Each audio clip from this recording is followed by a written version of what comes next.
और ये कहानी मुझे एक लड़की ने भेजी थी और उन्होंने बोला था कि नाम नहीं बताना है, तो मैं आपको नाम नहीं बता सकता। और ये उस वीडियो का पार्ट 2 है। अगर आपको पार्ट 1 देखना है तो आप मुझे बता सकते हैं कमेंट में, अब मैं आपको लिंक दे दूँगा। तो आओ कहानी की शुरुआत करते हैं। तो ये सब होने के बाद मेरे चाचा जी मेरे पापा पे बहुत ज़्यादा गुस्सा हो जाते हैं, क्योंकि उन्होंने बोला था कि मैंने पहले ही बोला है कि यहाँ पर शादी मत करो, कि ये सही स्थान नहीं है शादी करवाने के लिए। लेकिन ये सब होने के बाद भी बहुत धूमधाम से शादी हो ही जाती है। शादी होने के बाद 1 से 2 दिनों में सभी के सभी अपने अपने घर चले जाते हैं और हम भी अपने घर चले जाते हैं। और शादी के 1 महीने बाद वो हमारे घर आती है और हम दोनों बहन बहुत ज़्यादा खुश हो जाते हैं, क्योंकि वो शादी के 1 महीने बाद मेरे घर आई थी और हम दोनों बहुत ज़्यादा बातें करते हैं। करते करते सुबह से रात हो जाती है। तभी मेरी मम्मी बोलती है चलो अब आ भी जाओ और खाना खाकर सो जाओ, बहुत ज़्यादा रात हो चुकी है। खाना खाने के बाद हम दोनों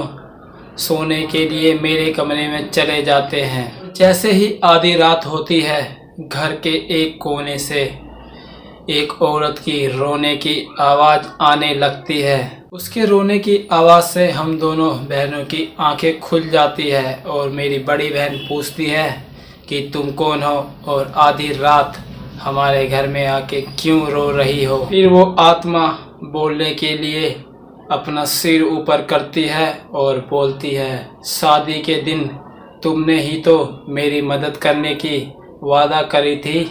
जब तुमने कहा था कि मैं तुम्हारी मदद करूंगी, इसलिए मैंने तुम्हें जिंदा छोड़ दिया था। लेकिन मुझे अब लग रहा है कि तुम तो उसी दिन मर जाती तो अच्छा होता, लेकिन तुम्हें जिंदा छोड़ के तो मैंने बहुत बड़ी गलती कर दी।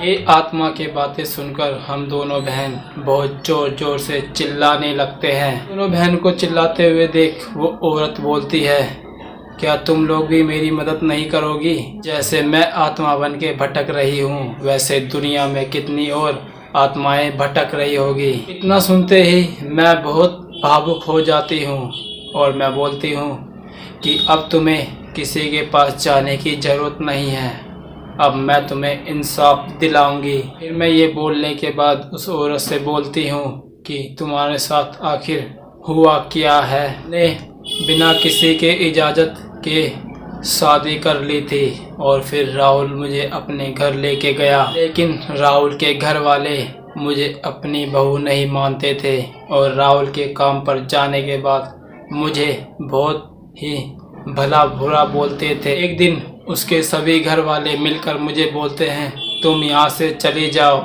लेकिन मैं बोलती हूँ मैं सिर्फ अपने पति के साथ ही जाऊँगी। लेकिन वो भी मुझे अपने घर से निकाल रहे होते हैं, लेकिन मैं नहीं मानती हूँ। एक रात वो सभी मिलकर मुझे मार देते हैं और एक बैंक्वेट हॉल में मुझे फेंक आते हैं। तभी से मेरी आत्मा उधर बंद पड़ी हुई है कि घर वाले तांत्रिक को बोलकर मुझे वहीं पर बंधवा देते हैं। लेकिन तुम लोगों की वजह से मैं आज यहाँ आज़ाद हो जाती हूँ। मेरे लिए तुम लोग वहाँ पर फरिश्ते बन के आए थे। अगले दिन मेरी बड़ी बहन अपने ससुराल चली जाती है।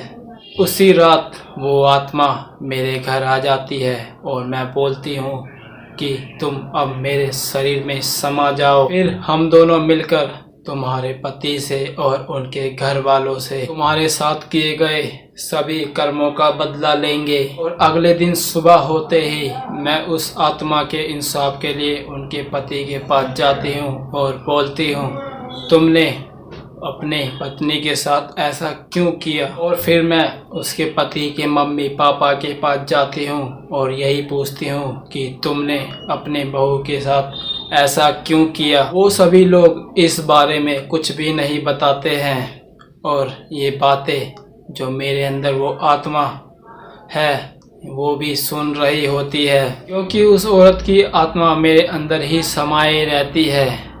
वो आत्मा और मैं मिल जाती हूँ।